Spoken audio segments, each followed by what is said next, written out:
Pukul 7 malam. Aroma harum sayur sop dan ikan goreng memenuhi ruang makan kecil kami, menyamankan hati. Clara, seorang ibu yang penuh kasih, menata piring-piring di meja dengan senyum lebar, menantikan suaminya, Bram, pulang. Anak mereka, Bimo, yang berusia 5 tahun, sibuk menggambar di ruang tamu. Tawa Bimo memenuhi ruangan, menciptakan suasana yang hangat dan penuh kebahagiaan. "Mama, lihat, ini Papa pulang," seru Bimo, menunjuk ke arah pintu. Pintu terbuka. Sosok Bram yang tinggi dan gagah berdiri di ambang pintu. Namun, senyum Clara memudar saat melihat wajah Bram yang kaku dan tatapannya yang kosong. Di belakangnya, berdiri seorang wanita muda yang mengenakan gaun merah mencolok. Siska, nama wanita itu, adalah mantan rekan kerja Bram. "Siapa tante ini, Pak?" tanya Bimo polos. "Tante Siska, teman Papa, Nak. Sekarang, kamu masuk kamar dulu ya," jawab Bram dengan suara dingin yang asing di telinga Clara. Siska melangkah masuk, menyunggingkan senyum sinis. Matanya menatap Clara dari ujung rambut hingga ujung kaki, seolah-olah sedang mengamati barang usang. "Bram, ada apa ini?" tanya Clara, suaranya bergetar. Hatinya mencelos. Ia merasakan firasat buruk yang mendalam. "Clara, kita sudahi saja semua ini," kata Bram, tanpa sedikit pun keraguan. "Apa maksudmu? Kita kan tidak ada masalah," jawab Clara, air matanya mulai menggenang. "Aku sudah tidak mencintaimu, Clara. Aku ingin bebas dari hubungan ini," kata Bram. "Bebas? Bebas dari apa? Dari anak kita? Dari keluarga ini?" tanya Clara, hatinya hancur berkeping-keping. "Aku ingin hidup bersama Siska. Dia yang mengerti diriku, dia yang bisa membantuku mencapai puncak karir," jawab Bram. Siska tersenyum penuh kemenangan. "Ya, Clara, Bram dan aku punya impian yang sama. Kami saling melengkapi." Clara tidak bisa lagi menahan air matanya. Ia menatap Bram, suaminya yang dulu pernah berjanji sehidup semati dengannya, kini berdiri di depan matanya dan menghancurkan semua mimpi mereka. "Kamu tega melakukan ini di depan anak kita, Bram? Bagaimana dengan Bimo?" tanya Clara, menunjuk ke arah Bimo yang berdiri mematung di ambang pintu kamarnya, matanya yang polos menatap mereka dengan kebingungan.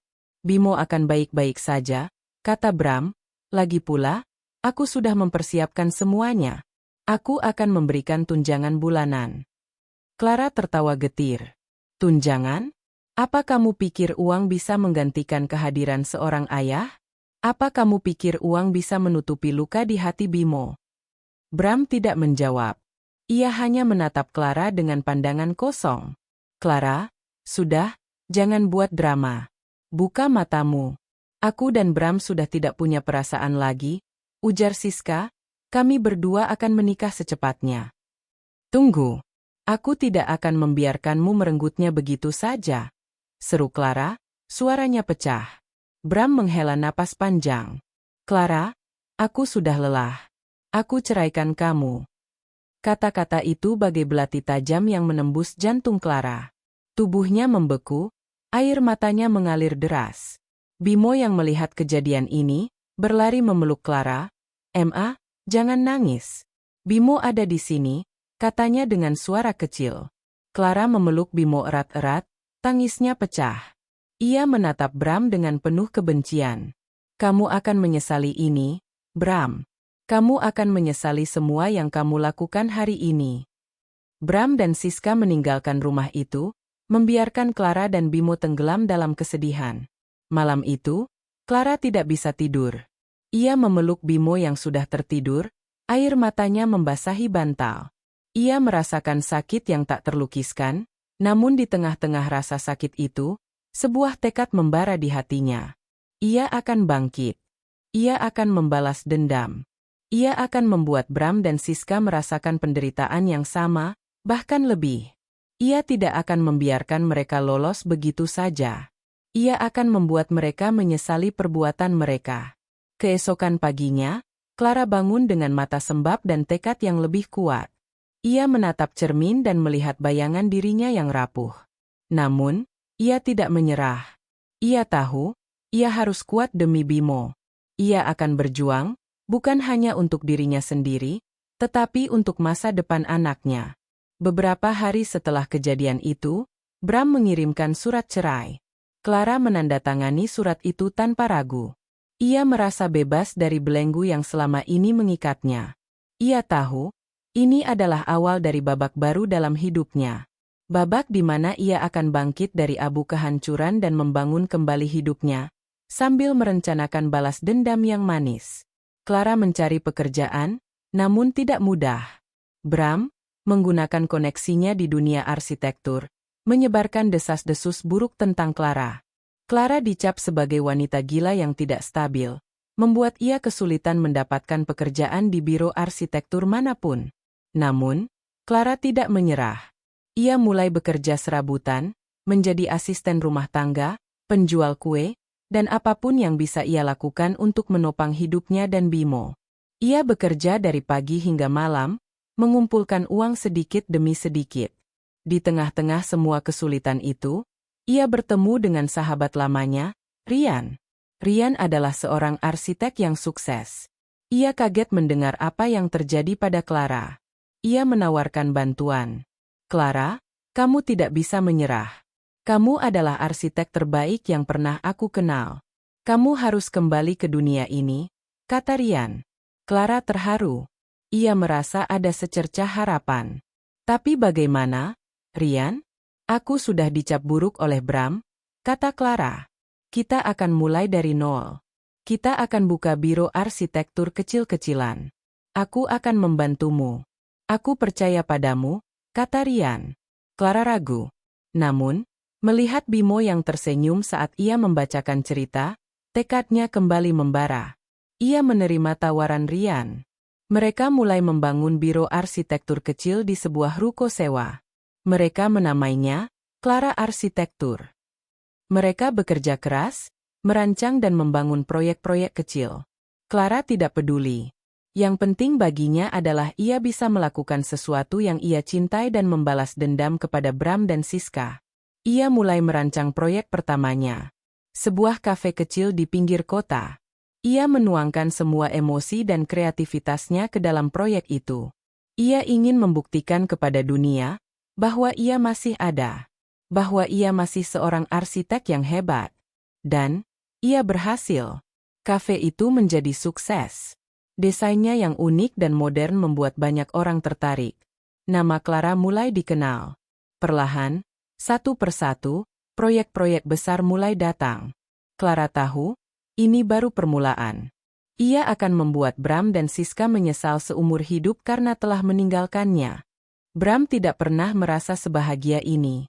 Hidupnya terasa lengkap. Bersama Siska, ia merasa bebas dari beban dan tekanan yang selama ini ia rasakan. Siska, dengan kecantikan dan ambisinya yang besar, mampu memuaskan ego dan keinginannya. Mereka menjalani kehidupan mewah, memamerkan kebahagiaan mereka di media sosial. Foto-foto liburan di luar negeri, makan malam romantis di restoran mewah, dan pesta-pesta eksklusif menjadi santapan sehari-hari bagi pengikut mereka. Bram, lihat, kita sudah punya banyak pengikut, kata Siska suatu pagi, menunjukkan layar ponselnya. Mereka semua iri pada kita. Tentu saja, sayang. Siapa yang tidak iri dengan kesempurnaan seperti kita? Bram menyeringai, memeluk Siska dari belakang. Karirku juga makin meroket. Proyek pembangunan gedung pemerintah itu sebentar lagi akan menjadi milikku. Siska tersenyum penuh kemenangan. Aku tahu, sayang. Aku sudah bekerja keras untuk ini. Aku sudah mendekati semua koneksiku. Aku pastikan tidak ada yang bisa menghalangi kita. Siska memang benar-benar ambisius. Ia menggunakan setiap koneksi yang ia miliki, termasuk koneksi dari ayahnya yang seorang pejabat tinggi, untuk membantu Bram mendapatkan proyek-proyek besar. Ia bahkan tidak segan-segan melakukan cara-cara kotor, seperti menyuap para pejabat dan menjatuhkan pesaing-pesaing Bram. Aku sudah tidak sabar melihat wajah orang-orang yang meremehkan kita, kata Bram, terutama wajah Clara. Dia pasti akan menyesal sudah melepaskanku. Siska terkekeh. Dia tidak melepaskanmu, sayang. Kamu yang melepaskannya. Dan kamu melakukan hal yang benar. Wanita seperti dia hanya akan menghambat karirmu. Dia hanya seorang ibu rumah tangga yang tidak punya ambisi. Bram mengangguk. Ia membenarkan kata-kata Siska. Baginya, Clara hanyalah masa lalu. Ia tidak peduli lagi dengan Clara dan Bimo. Yang ia pikirkan hanyalah kesuksesan, kekayaan, dan kebahagiaan bersama Siska. Sementara itu, di sisi lain kota, Clara berjuang mati-matian. Ia bekerja keras, menabung setiap rupiah, demi memenuhi kebutuhan sehari-hari Bimo. Ia seringkali harus menahan lapar, agar Bimo bisa makan kenyang. "Mama, kenapa Mama tidak makan?" tanya Bimo suatu malam, melihat Clara hanya meminum air putih. "Mama sudah kenyang, sayang." "Bimo habiskan saja ya," jawab Clara, tersenyum, menyembunyikan rasa laparnya. Clara tidak hanya berjuang untuk memenuhi kebutuhan fisik Bimo, tetapi juga kebutuhan emosionalnya. Ia selalu berusaha menghibur Bimo, mengajaknya bermain, dan membacakan cerita. Ia tidak ingin Bimo merasakan kesedihan yang ia rasakan. "Mama, Papa kenapa tidak pulang lagi?" tanya Bimo suatu hari. Pertanyaan itu membuat hati Clara hancur. Ia tidak tahu harus menjawab apa. Papa sedang sibuk kerja, Nak. Nanti kalau sudah tidak sibuk, Papa akan pulang." Clara merasa bersalah karena telah berbohong. Namun, ia tidak punya pilihan. Ia tidak ingin Bimo membenci ayahnya. Ia hanya bisa berdoa, semoga Bimo bisa mengerti suatu saat nanti. Di sisi lain, Bram dan Siska semakin tenggelam dalam kemewahan. Mereka bahkan membeli sebuah rumah baru yang sangat mewah, dengan kolam renang dan pemandangan kota yang indah. Mereka mengadakan pesta besar untuk merayakan keberhasilan mereka. "Lihat, Bram. Semua orang penting datang ke pesta kita," kata Siska. "Mereka semua ingin menjadi teman kita." Bram merasa bangga. Ia merasa seperti raja.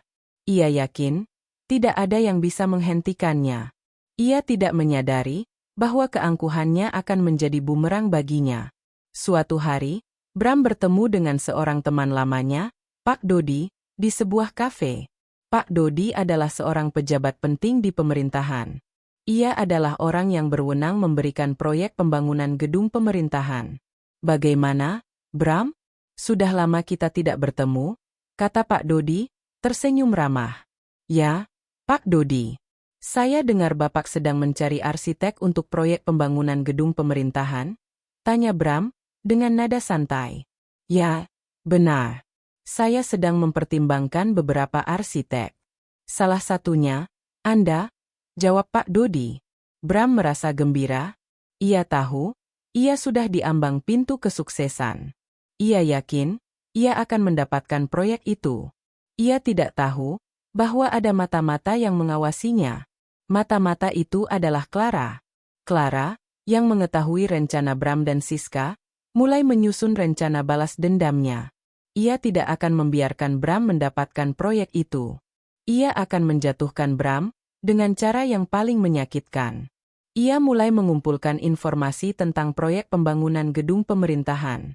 Ia juga mulai mendekati Pak Dodi, tanpa sepengetahuan Bram. Ia menggunakan semua koneksinya, termasuk Rian, untuk mendapatkan informasi yang akurat. Suatu malam, Clara berhasil mendapatkan bukti-bukti kecurangan yang dilakukan Bram, seperti penggunaan bahan-bahan berkualitas rendah dan penggelapan dana. Clara tersenyum penuh kemenangan. Ia tahu, ini adalah awal dari kehancuran Bram. Ia menghubungi Pak Dodi, memintanya untuk bertemu. Pak Dodi, yang merasa penasaran, menyetujui. Ia tidak tahu bahwa pertemuan itu akan mengubah segalanya. Clara memandangi layar laptopnya. Jantungnya berdebar kencang. Di hadapannya, terhampar semua data dan bukti yang ia butuhkan. Laporan keuangan fiktif, foto-foto bahan bangunan berkualitas rendah, dan rekaman percakapan Bram dengan seorang kontraktor. Ini adalah bukti yang ia butuhkan untuk menghancurkan karir Bram. Rencana balas dendamnya kini bukan lagi sekadar impian, melainkan sebuah misi yang nyata. Ia ingat kembali masa-masa ketika ia dan Bram merintis karir dari nol. Mereka berdua lulusan arsitektur terbaik dari universitas ternama. Clara selalu menjadi bintang kelas, dengan ide-ide orisinal dan kemampuan teknis yang luar biasa.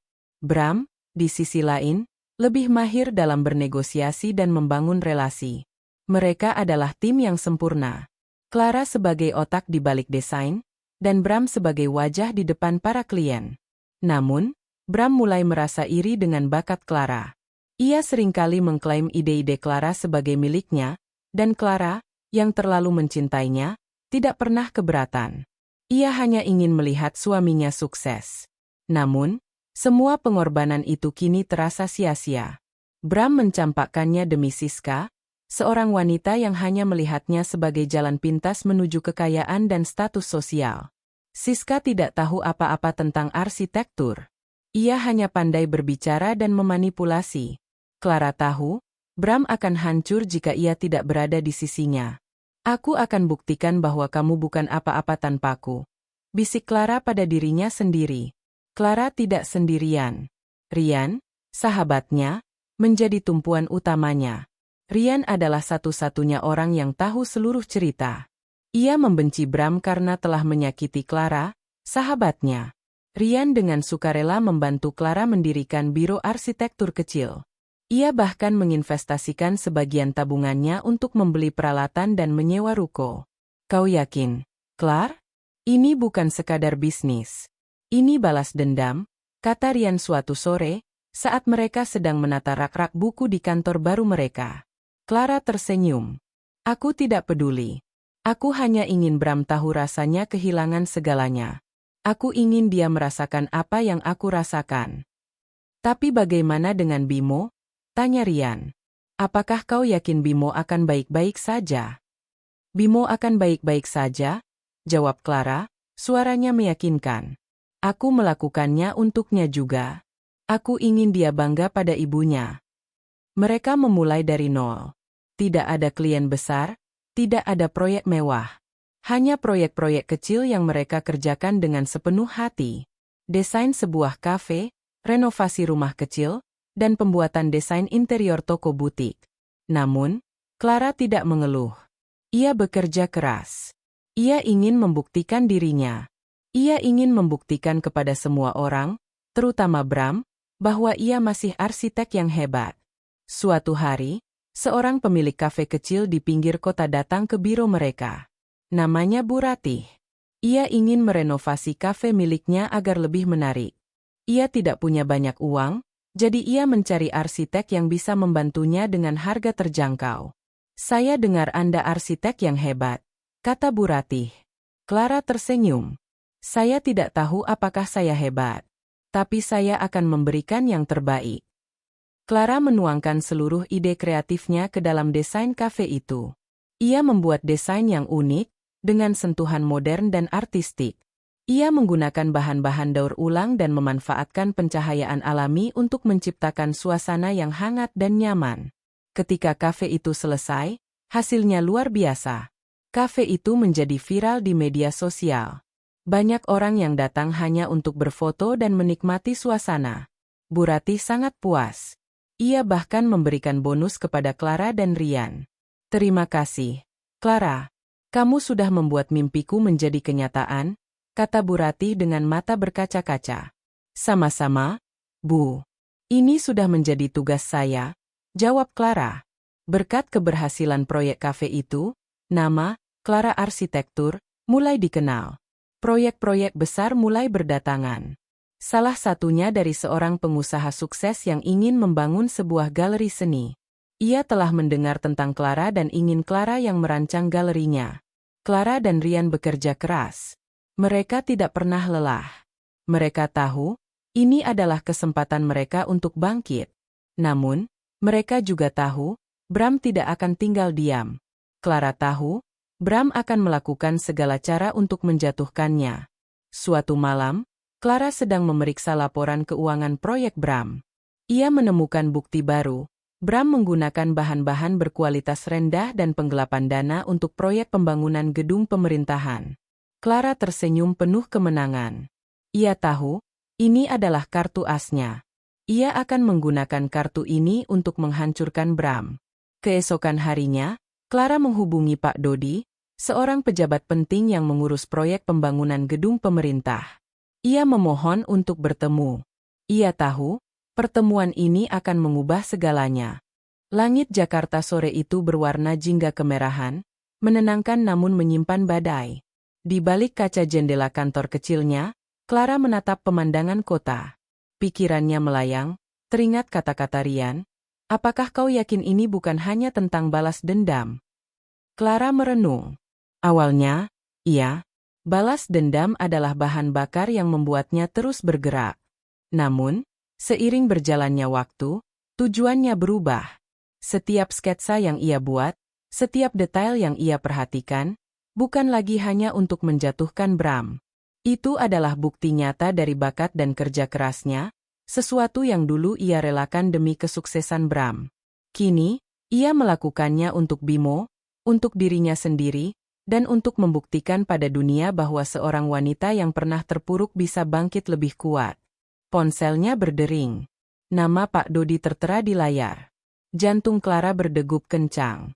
Ini adalah momen krusial. Halo, Pak Dodi. Iya, Clara. Saya sudah baca email Anda. Mari kita bertemu besok pagi di kantor saya. Ada hal penting yang harus kita bicarakan. Ujar suara berat di seberang sana. Baik, Pak. Terima kasih, jawab Clara. Ia menutup telepon dengan tangan gemetar. Ini saatnya. Keesokan harinya, Clara datang ke kantor Pak Dodi dengan mengenakan blazer hitam yang elegan dan wajah yang tenang. Ia membawa sebuah portofolio digital yang berisi semua bukti yang ia kumpulkan. Di ruang kerja Pak Dodi, suasana terasa tegang. Pak Dodi, seorang pria paruh-baya yang bijaksana, mempersilakan Clara duduk. Jadi, apa yang ingin Anda tunjukkan kepada saya, Clara? Clara menekan tombol di tabletnya, menampilkan presentasi yang telah ia siapkan dengan teliti. Ia mulai menjelaskan, Pak Dodi, ini adalah laporan keuangan proyek pembangunan gedung pemerintah yang diusulkan oleh Biro Bram. Di sini, Bapak bisa lihat adanya perbedaan signifikan antara anggaran yang diajukan dengan biaya real untuk material. Saya menemukan Bram menggunakan baja grade rendah dan semen yang tidak sesuai standar. Pak Dodi mendengarkan dengan saksama. Alisnya berkerut. Apakah ini benar? Ini tuduhan serius, Clara. Saya tahu, Pak. Itulah sebabnya saya menyertakan foto-foto dan rekaman percakapan Bram dengan kontraktor. Bapak bisa lihat sendiri, mereka sengaja mengganti material untuk menekan biaya dan mengambil selisihnya. Ini bisa membahayakan struktur gedung. Pak Dodi terdiam. Ia menatap Clara, lalu beralih ke layar tablet. Ia tahu Bram adalah arsitek yang ambisius, tapi ia tidak menyangka Bram akan berani bermain curang dengan proyek sebesar ini. Proyek itu adalah proyek pemerintah yang sangat penting, menyangkut nama baik dan reputasi. Mengapa Anda melakukan ini, Clara? Apa yang Anda inginkan? Tanya Pak Dodi. Saya tidak menginginkan apa-apa, Pak. Saya hanya ingin keadilan. Proyek ini terlalu penting untuk diserahkan kepada orang yang tidak bertanggung jawab. Saya tahu Bram adalah mantan suami saya, tapi saya tidak akan membiarkan emosi pribadi mengalahkan profesionalisme saya. Saya hanya ingin memastikan proyek ini berjalan dengan baik, jawab Clara, suaranya mantap dan penuh kejujuran. Pak Dodi merasa terkesan. Ia melihat ketulusan di mata Clara. Ia juga melihat bakat yang luar biasa. Ia tahu, Clara adalah arsitek yang jauh lebih berbakat dari Bram. Ia mulai berpikir, apakah ia telah salah memilih arsitek? Saya akan meninjau ulang semua dokumen yang Anda berikan, Clara. Terima kasih atas informasi ini, kata Pak Dodi. Clara keluar dari kantor Pak Dodi dengan perasaan campur aduk. Ia tidak tahu apakah ia akan berhasil. Namun, ia tahu, ia telah melakukan yang terbaik. Di sisi lain, Bram dan Siska sedang merayakan keberhasilan mereka. Mereka yakin proyek gedung pemerintahan akan jatuh ke tangan mereka. Mereka bahkan sudah memesan tiket liburan ke Maladewa untuk merayakan kemenangan mereka. Bram, aku tidak sabar melihat wajah orang-orang yang meremehkan kita. kata Siska, memeluk Bram.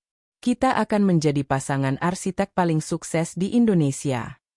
Bram tersenyum penuh kebanggaan. Ia merasa di puncak dunia. Ia tidak menyadari bahwa puncak itu akan segera runtuh.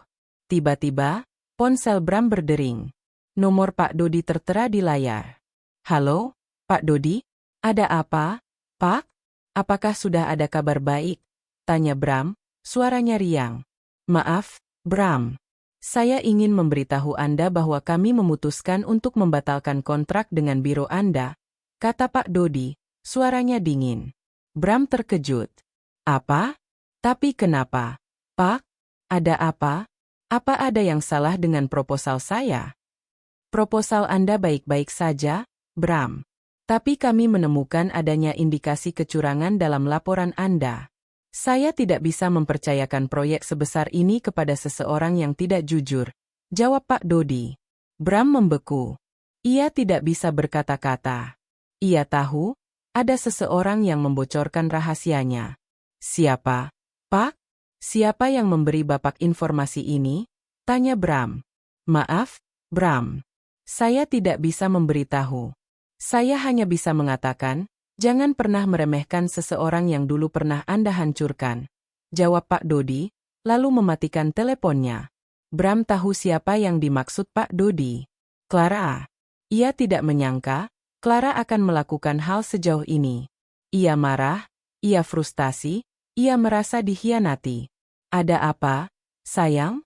Ada apa? Tanya Siska. Kontraknya dibatalkan. Semua hancur, teriak Bram. Siska terkejut. Apa? Siapa yang melakukan ini? Siapa? Clara? Dia pasti yang melakukan ini. Dia ingin menghancurkan kita? Teriak Bram. Siska panik. Ia tahu, jika mereka tidak mendapatkan proyek itu, rencana mereka akan gagal. Ia tidak bisa menerima ini. Kita tidak bisa membiarkan ini terjadi, Bram. Kita harus melakukan sesuatu, kata Siska. Apa? Apa yang bisa kita lakukan? Semua sudah hancur, kata Bram. Ia merasa putus asa. Ia tidak menyangka, wanita yang dulu ia anggap remeh, kini bisa menghancurkan semua yang telah ia bangun. Ia tidak tahu bahwa ini hanyalah awal dari kehancurannya. Sore itu, di lobi kantor yang megah, Bram duduk dengan gelisah, menunggu panggilan dari Pak Dodi. Ia merasa hampa, dunianya terasa runtuh. Kata-kata Pak Dodi terus terngiang di telinganya. Jangan pernah meremehkan seseorang yang dulu pernah Anda hancurkan. Ia tahu, ini semua adalah ulah Clara. Kekesalan membuncah di dadanya, dicampur rasa penyesalan yang samar. Sementara itu, Siska terus-menerus menghubungi Bram, menuntut penjelasan. Ponsel Bram berdering tanpa henti. Bram, angkat teleponnya. Ada apa? Siska berteriak dari seberang telepon. Aku sedang menunggu Pak Dodi. Aku akan mencari tahu apa yang sebenarnya terjadi. Bentak Bram. Kau harus mendapatkan proyek itu kembali. Bram, kita tidak bisa kehilangan ini. Siska memohon. Aku tahu. Beri aku waktu, jawab Bram, menutup telepon. Ia menatap pantulan dirinya di jendela lobi. Wajahnya terlihat lelah dan putus asa. Ia ingat saat ia pertama kali bertemu Clara. Clara adalah arsitek muda yang berbakat, penuh semangat, dan mimpi. Ia mencintai Clara. Namun, ambisinya mengalahkan segalanya. Ketika Siska datang, dengan koneksi dan kekayaan yang ia tawarkan, Bram tidak ragu-ragu untuk mencampakkan Clara. Ia berpikir, apakah ia telah melakukan kesalahan? Apakah ia telah mengorbankan segalanya demi sesuatu yang tidak berharga? Di sisi lain kota, Clara duduk di sebuah kafe, menikmati secangkir kopi hangat. Rian duduk di hadapannya, tersenyum bangga. Kita berhasil, Clara. Kita berhasil menjatuhkan Bram, kata Rian. Clara tersenyum. Ini baru permulaan, Rian. Aku belum selesai. Ia teringat kembali pertemuan dengan Pak Dodi. Pak Dodi adalah seorang pria yang terhormat. Ia tahu, Pak Dodi tidak akan pernah membiarkan proyek pemerintah jatuh ke tangan orang yang tidak jujur. Clara tahu, Ia telah melakukan hal yang benar.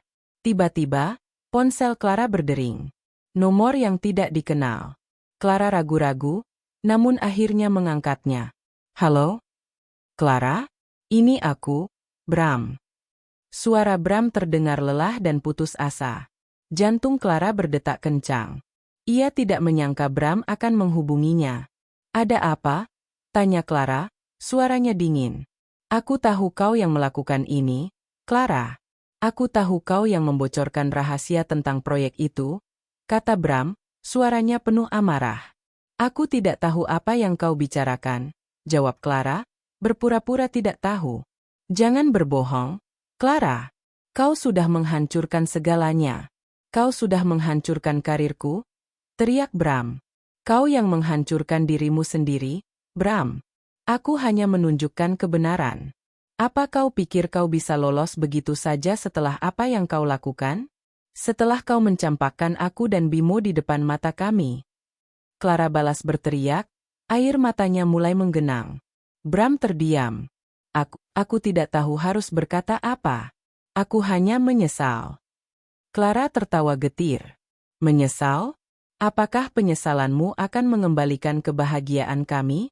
Apakah penyesalanmu akan mengobati luka di hati Bimo? Aku tidak tahu. Aku hanya ingin bicara denganmu. Aku ingin memperbaiki semuanya, Bram memohon. Tidak ada yang bisa diperbaiki, Bram. Kau sudah menghancurkan segalanya.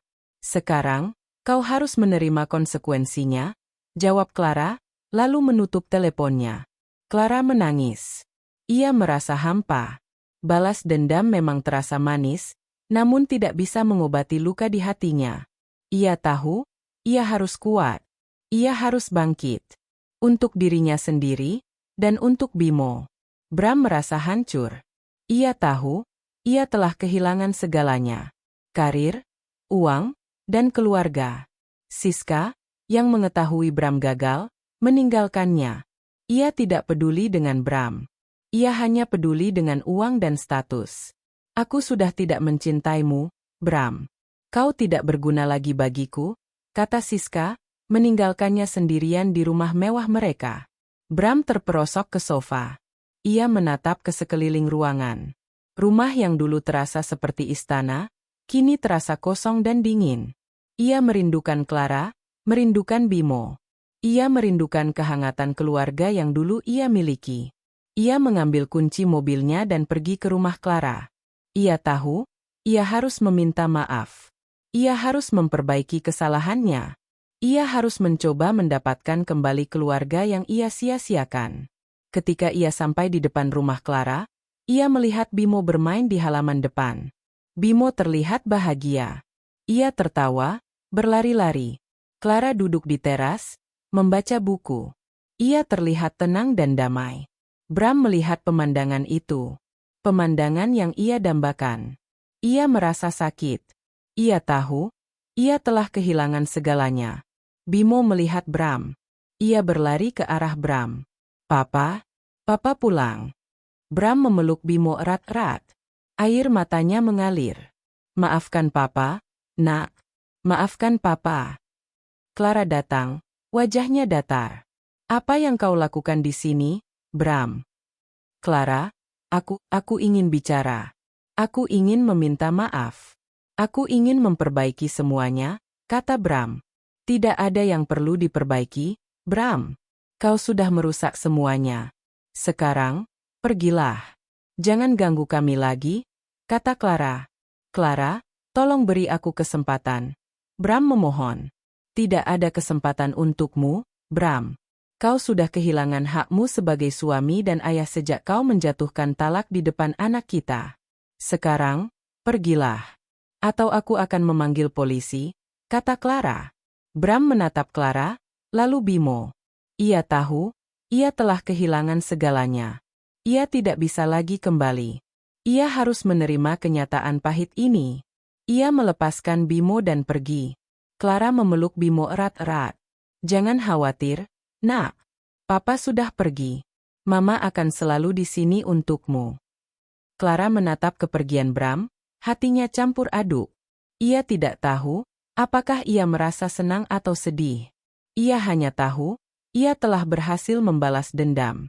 Namun, kebahagiaan yang ia rasakan tidak sebanding dengan luka di hatinya. Ia tahu, ia masih memiliki jalan yang panjang untuk ditempuh. Ia harus membangun kembali hidupnya, dan melupakan masa lalu yang kelam. Kisah tentang kehancuran Bram dan biro arsitekturnya menyebar dengan cepat di kalangan profesional. Media cetak dan daring mulai mengangkat cerita ini, mengulas skandal kecurangan yang telah dilakukan Bram. Reputasinya yang dulu menjulang tinggi kini hancur lebur. Bram menjadi paria di dunia arsitektur, dihindari oleh para kolega dan investor. Proyek-proyek yang sebelumnya antri kini tak ada satupun yang menawarinya. Nomor teleponnya sepi, emailnya kosong, dan ia harus menghadapi kenyataan pahit bahwa ia telah kehilangan segalanya. Sementara itu, Clara dan Ryan sibuk mempersiapkan diri. Proyek gedung pemerintah yang kini berada di tangan mereka adalah tantangan terbesar dalam karir Clara. Bukan hanya tentang arsitektur, ini juga tentang membuktikan diri kepada Bram dan semua orang yang meremehkannya. Clara ingin menunjukkan bahwa ia lebih dari sekadar ibu rumah tangga yang dicampakkan. Ia adalah arsitek hebat yang pantas mendapatkan pengakuan. Clara, aku tahu proyek ini sangat besar, tapi kita tidak boleh salah langkah, ujar Ryan, menatap cetak biru di atas meja. Kita harus pastikan setiap detailnya sempurna. Kita tidak boleh memberi Bram celah sedikit pun untuk kembali menjatuhkan kita. Aku tahu, Ryan, jawab Clara, matanya fokus. Aku akan menggunakan bahan-bahan terbaik, dan aku akan pastikan setiap inci dari gedung ini dibangun dengan integritas. Aku ingin gedung ini menjadi simbol kebangkitan kita, bukan hanya proyek biasa. Clara bekerja tanpa kenal lelah. Ia menghabiskan malam-malamnya di kantor, meneliti material, membuat model 3 dimensi, dan berkoordinasi dengan tim. Ia bahkan meminta bantuan beberapa mantan koleganya yang dulu pernah bekerja dengannya. Mereka semua dengan senang hati membantu Clara, karena mereka tahu Clara adalah arsitek yang jujur dan berbakat. Di tengah-tengah kesibukan, Clara tidak pernah lupa meluangkan waktu untuk Bimo. Ia selalu memastikan Bimo mendapatkan perhatian dan kasih sayang yang cukup. Bimo adalah sumber kekuatannya. Setiap kali ia merasa lelah, ia akan memeluk Bimo, dan semua rasa lelahnya sirna. Suatu hari, Bram datang ke kantor Clara. Ia terlihat kurus dan berantakan. Matanya merah, dan wajahnya dipenuhi kumis yang tak terurus. Ia menatap Clara dengan pandangan memohon. Clara, aku tahu aku sudah melakukan kesalahan besar, kata Bram, suaranya serak. Tolong, biarkan aku kembali. Aku akan membantumu mengerjakan proyek ini. Aku tahu, kau tidak bisa melakukannya sendiri. Clara menatap Bram dengan pandangan jijik. Kau pikir aku butuh bantuanmu? Kau pikir aku akan mengkhianati diriku sendiri dengan bekerja sama denganmu? Pergilah, Bram. Aku tidak butuh pria tidak berguna sepertimu. Clara, tolonglah. Aku sudah kehilangan segalanya. Bram memohon, air matanya mulai mengalir. Siska meninggalkanku. Semua orang membenciku. Aku tidak punya siapa-siapa lagi. Kau yang memilih jalan itu, Bram, jawab Clara, suaranya dingin. Kau yang memilih untuk mengkhianati kami. Sekarang, kau harus menerima konsekuensinya. Aku tidak akan membantumu. Bram terdiam. Ia menatap Clara dengan tatapan putus asa. Ia tahu, ia telah kalah. Ia tidak bisa lagi kembali ke masa lalu. Ia harus menerima kenyataan bahwa ia telah menghancurkan hidupnya sendiri.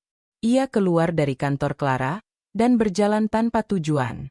Ia tidak tahu harus kemana. Ia merasa sendirian dan tak berdaya. Ia merindukan Clara dan Bimo. Ia merindukan kehangatan keluarga yang dulu ia sia-siakan.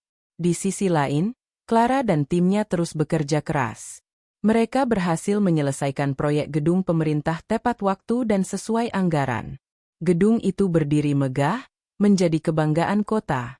Banyak orang yang memuji keindahan dan kekuatan desainnya. Nama Clara menjadi terkenal.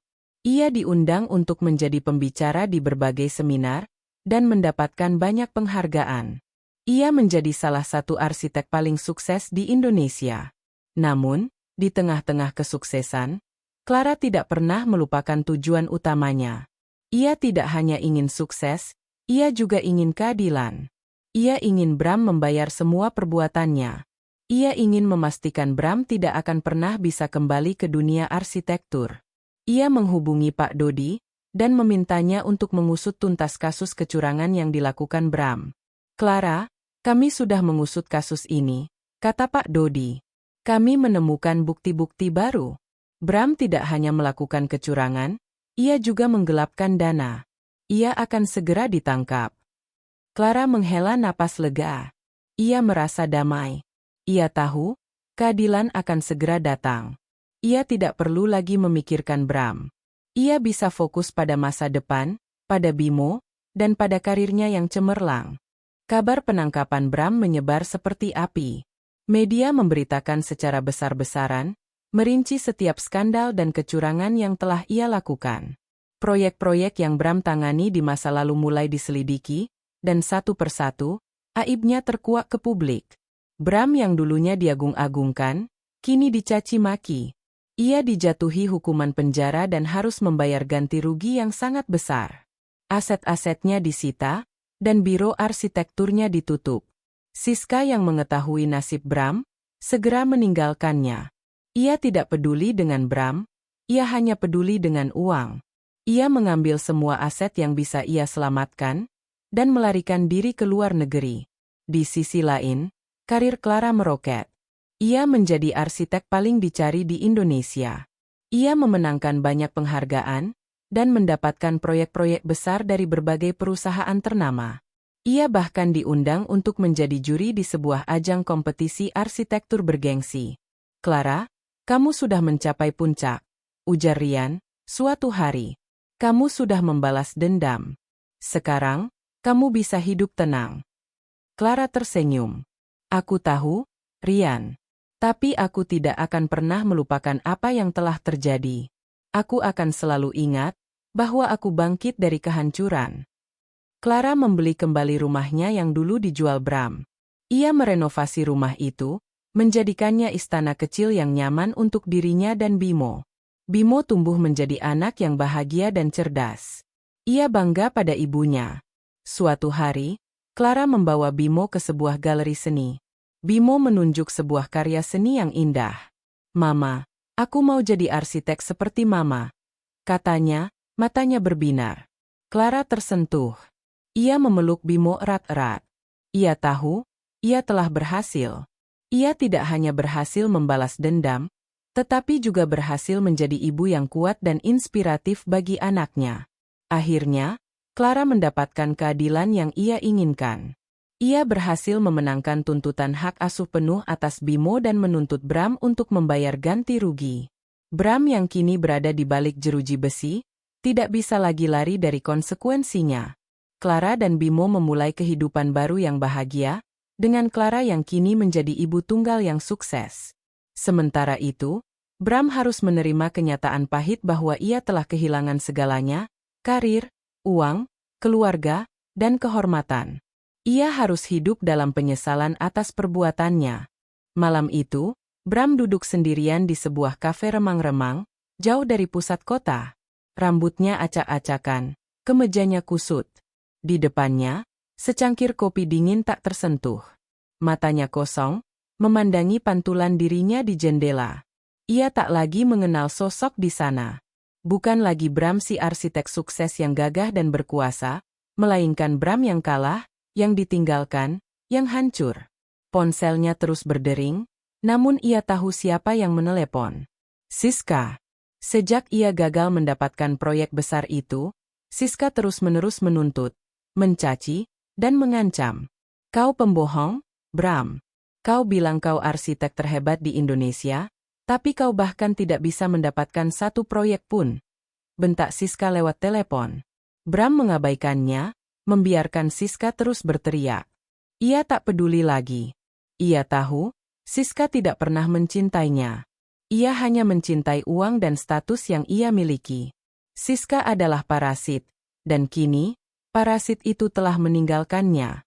"Kau tahu, Bram, aku sudah tidak tahan hidup denganmu. Aku akan pergi ke luar negeri. Kau urus saja hidupmu sendiri. Dan jangan pernah hubungi aku lagi. Siska mengakhiri panggilannya. Bram menatap layar ponselnya. Tidak ada lagi pesan, tidak ada lagi panggilan. Ia benar-benar sendirian. Hatinya terasa kosong, hampa. Ia menyesali semua yang telah ia lakukan. Ia menyesali keputusannya untuk meninggalkan Clara, wanita yang tulus mencintainya, dan Bimo, putranya yang polos. Sementara itu, Clara dan Rian berada di sebuah kantor notaris. Di depan mereka, seorang notaris tersenyum sambil membolak-balik berkas. Jadi, Anda yakin, Nona Clara? Ini adalah aset-aset yang telah disita dari Tuan Bram. Anda memiliki hak penuh untuk membelinya kembali, kata notaris itu. Clara tersenyum. Ya, saya yakin. Saya ingin membeli kembali rumah saya. Rumah yang dulu dijual Bram untuk membayar hutangnya. Tentu. Prosedur akan segera kami proses. Saya yakin, ini akan menjadi akhir yang bahagia untuk Anda, kata notaris itu. Clara tidak bisa menahan air matanya. Ia menangis, namun bukan tangisan kesedihan, melainkan tangisan kebahagiaan. Akhirnya, ia mendapatkan keadilan yang ia inginkan. Ia berhasil memenangkan pertarungan ini. Ia tidak hanya berhasil membalas dendam, tetapi juga mendapatkan kembali hidupnya. Di luar kantor notaris, Clara menatap ke langit. Mama, kita akan punya rumah lagi? Tanya Bimo, matanya berbinar. Ya, sayang, kita akan punya rumah lagi. Rumah kita yang dulu, jawab Clara, memeluk Bimo erat-erat. Mereka pulang, menuju rumah yang dulu pernah menjadi saksi bisu kebahagiaan dan kehancuran mereka. Clara melihat rumah itu, dan kenangan-kenangan masa lalu berkelebat di benaknya. Ia ingat bagaimana ia dan Bram membangun rumah itu bersama-sama, bagaimana mereka menata setiap sudut, bagaimana mereka bermimpi tentang masa depan mereka. Semua kenangan itu terasa menyakitkan, namun juga terasa seperti sebuah pelajaran. Clara tahu, ia tidak akan pernah melupakan masa lalu. Namun, ia juga tahu, ia tidak akan pernah membiarkan masa lalu menghancurkan masa depannya. Ia akan bangkit, dan membangun hidup baru yang lebih baik. Ketika mereka sampai di rumah, Clara dan Bimo disambut oleh Rian. Rian membawa sebuah kue ulang tahun. Selamat datang kembali, Clara. Selamat datang kembali di rumahmu, kata Rian, tersenyum. Clara terharu. Ia tahu, ia tidak sendirian. Ia memiliki Rian, sahabat yang setia, dan Bimo, putranya yang ia cintai. Beberapa hari kemudian, Bram berada di sebuah pengadilan. Ia didakwa atas kasus penipuan dan penggelapan dana. Ia menatap hakim, wajahnya pucat. Ia tahu, ia akan dijatuhi hukuman berat. Bram Wijaya, Anda dijatuhi hukuman 10 tahun penjara, dan harus membayar ganti rugi sebesar 10 miliar rupiah. Aset-aset Anda akan disita untuk membayar ganti rugi, kata hakim, membacakan putusan. Bram terkejut. Ia tidak menyangka hukumannya akan seberat ini. Ia menatap ke arah penonton, mencari wajah Clara, namun ia tidak menemukannya. Ia tahu, Clara tidak akan pernah datang untuk melihat kehancurannya. Ia dibawa pergi oleh petugas. Ia menatap ke belakang, merenungi semua yang telah ia lakukan. Ia menyesali setiap detik yang ia habiskan bersama Siska. Ia menyesali keputusannya untuk meninggalkan Clara dan Bimo. Ia tahu, ia telah kehilangan segalanya. Sementara itu, Clara dan Rian berada di sebuah kafe. Mereka sedang membicarakan rencana masa depan. Clara, aku punya ide. Kenapa kita tidak membuka cabang di luar kota? Aku yakin, kita bisa sukses, kata Rian, penuh semangat. Clara tersenyum. Itu ide yang bagus. Aku suka itu. Mereka berdua tertawa, penuh dengan optimisme. Mereka tahu, mereka memiliki masa depan yang cerah. Di luar kafe, Clara melihat Bimo bermain di taman. Ia terlihat bahagia, tertawa, dan bermain dengan anak-anak lain. Clara tersenyum. Ia tahu, ia telah membuat keputusan yang benar. Ia tidak hanya membalas dendam, tetapi juga memberikan Bimo kehidupan yang lebih baik. Clara tahu, ia telah menang. Bukan hanya karena ia berhasil menghancurkan Bram, tetapi juga karena ia berhasil memulihkan dirinya sendiri. Ia menjadi wanita yang lebih kuat, lebih bijaksana, dan lebih bahagia. Ia tahu, ia telah menemukan makna baru dalam hidupnya. 3 tahun telah berlalu. Hidup Clara dan Bimo kini jauh berbeda. Mereka tinggal di rumah yang telah direnovasi, dengan taman yang asri dan ruang kerja Clara yang dipenuhi model-model arsitektur. Bimo, kini berusia 8 tahun, tumbuh menjadi anak yang ceria dan cerdas. Ia sering menemani ibunya bekerja, duduk di sudut ruangan sambil menggambar atau membaca buku. Ia sangat bangga pada Clara, yang kini dikenal sebagai arsitek wanita terkemuka di Indonesia. Suatu sore, saat Clara sedang memeriksa email, ia menemukan sebuah pesan dari pengacara Bram. Clara ragu-ragu, namun akhirnya membukanya. Isi pesan itu membuat darahnya mendidih. Bram, yang kini telah bebas dari penjara, menuntut hak asuh atas Bimo. Ia mengklaim bahwa ia telah berubah dan ingin menebus kesalahannya. "Mama, ada apa?" tanya Bimo, melihat wajah Clara yang memerah. "Tidak ada apa-apa, sayang," jawab Clara, berusaha menyembunyikan amarahnya. Namun, Bimo tahu ada sesuatu yang tidak beres. "Mama bohong. Ada sesuatu yang mengganggu Mama.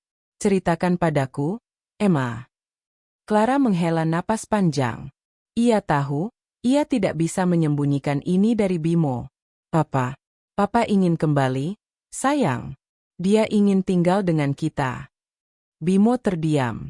Ia menunduk, matanya berkaca-kaca. "Aku tidak mau, Emma. Aku tidak mau dia kembali." Clara memeluk Bimo erat-erat. "Jangan khawatir, sayang. Mama tidak akan membiarkan itu terjadi. Mama akan berjuang untukmu." Clara segera menghubungi pengacaranya. Mereka menyusun strategi untuk menghadapi tuntutan Bram. Bram diwakili oleh pengacara baru, yang jauh lebih agresif. Ia mencoba menutupi semua kesalahan Bram di masa lalu, dan menonjolkan sisi Bram yang kini seolah-olah telah menjadi orang yang lebih baik. Di ruang sidang, Bram menatap Clara dengan pandangan penuh penyesalan. Namun, Clara tidak terpengaruh. Ia tahu, semua itu hanya akting. Ia tahu, Bram hanya ingin mendapatkan kembali apa yang telah ia sia-siakan. "Yang Mulia Hakim, saya tahu saya telah melakukan kesalahan besar di masa lalu," kata Bram dengan suara serak. "Namun, saya telah berubah. Saya telah membayar semua kesalahan saya di penjara. Saya hanya ingin menebus kesalahan saya kepada anak saya. Saya ingin menjadi ayah yang baik untuknya."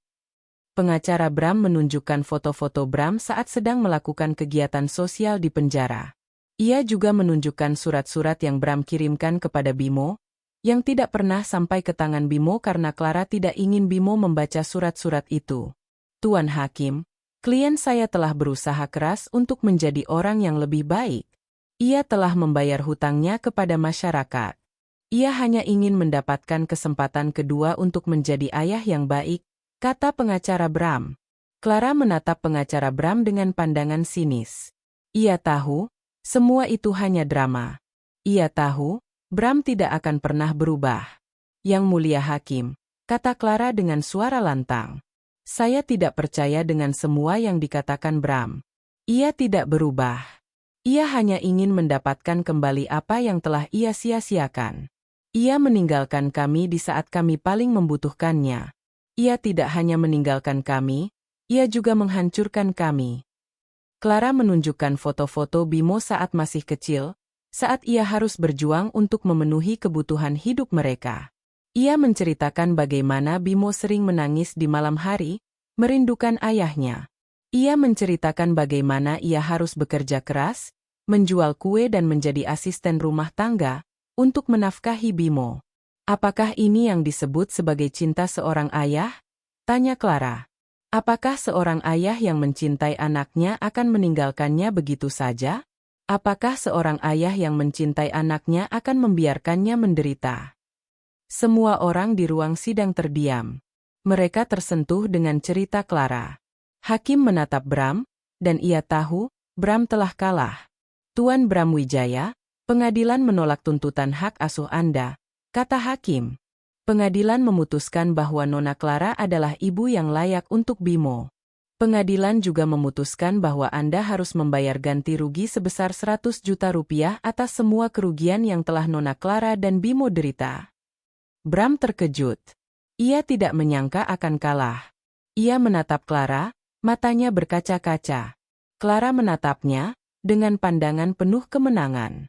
Pergilah, Bram, bisik Clara. Jangan pernah kembali lagi. Bram keluar dari ruang sidang. Ia merasa hancur. Ia tidak hanya kehilangan Bimo, ia juga harus membayar ganti rugi yang sangat besar. Ia tidak punya siapa-siapa lagi. Ia sendirian. Clara dan Bimo pulang ke rumah. Bimo memeluk Clara erat-erat. "Mama, terima kasih. Mama adalah pahlawanku," katanya. Clara tersentuh. Ia memeluk Bimo erat-erat. "Kamu juga pahlawanku, sayang. Kamu adalah alasanku untuk berjuang." Clara tahu, ini adalah akhir dari semua penderitaannya. Ia tidak perlu lagi memikirkan Bram. Ia bisa fokus pada Bimo, pada karirnya, dan pada masa depannya. Ia tahu, ia telah menemukan kebahagiaan sejati. Kebahagiaan yang tidak bisa dibeli dengan uang. Kebahagiaan yang tidak bisa dihancurkan oleh siapapun. "Mama, aku mau jadi arsitek seperti Mama," kata Bimo, tiba-tiba. Clara tersenyum. "Tentu, sayang. Mama akan ajari kamu. Mama akan berikan semua yang terbaik untukmu." Clara menatap Bimo, hatinya penuh dengan cinta. Ia tahu, ia telah berhasil. Ia tidak hanya berhasil membalas dendam, tetapi juga berhasil menjadi ibu yang kuat dan inspiratif bagi anaknya. Ia tahu, ia telah menemukan makna baru dalam hidupnya. Bab 10. Akhir dari sebuah balas dendam. 5 tahun kemudian. Clara berdiri di atas podium, sorot lampu menyorot wajahnya. Ia mengenakan gaun malam berwarna biru tua, memancarkan aura anggun dan penuh percaya diri.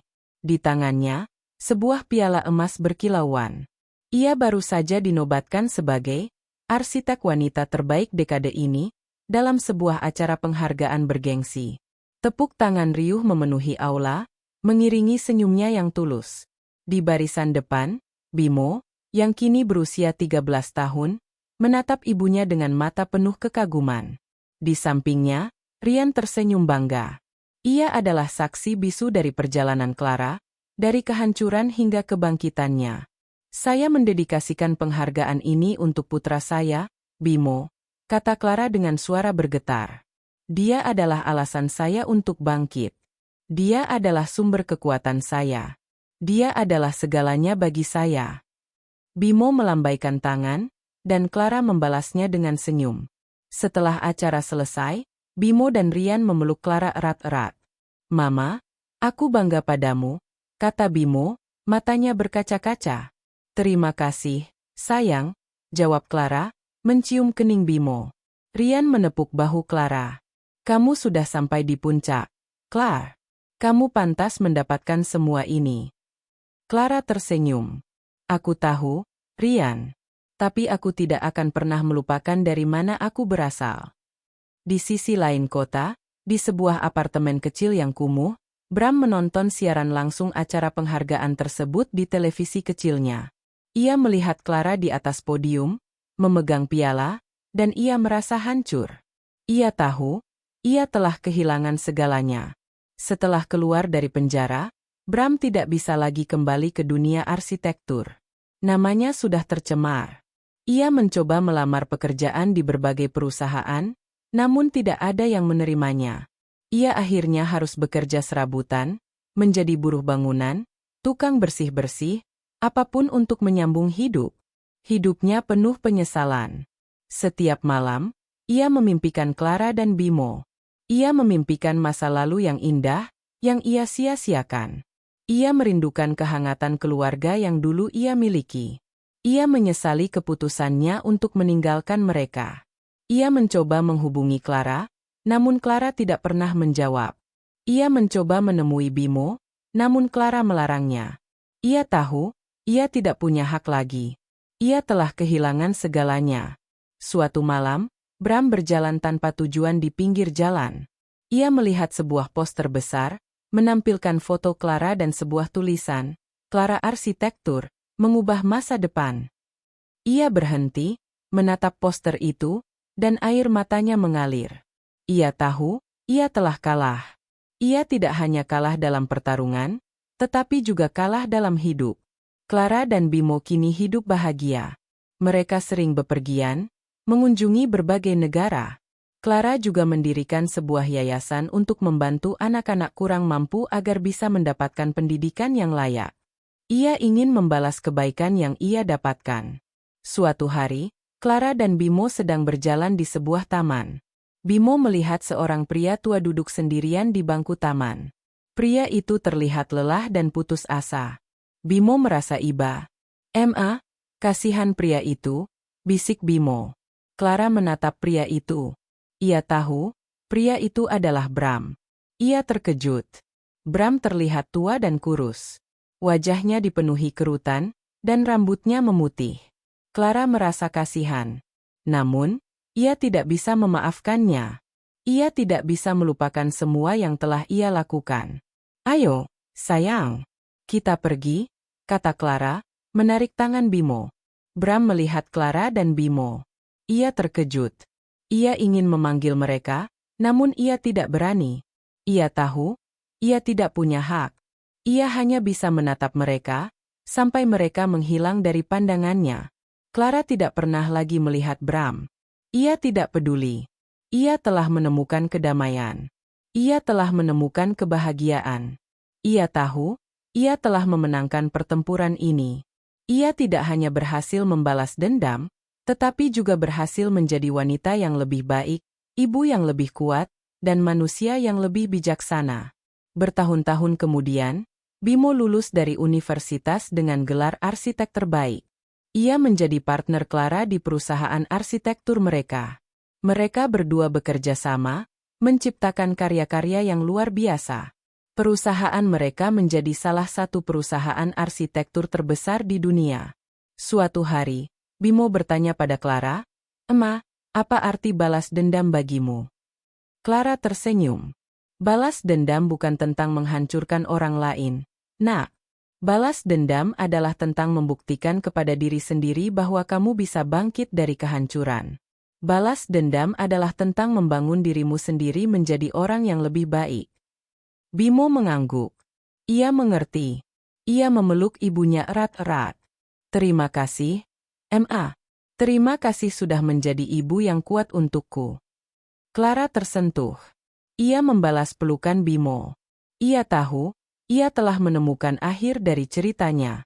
Sebuah akhir yang bahagia. Sebuah akhir yang tidak bisa dihancurkan oleh siapapun.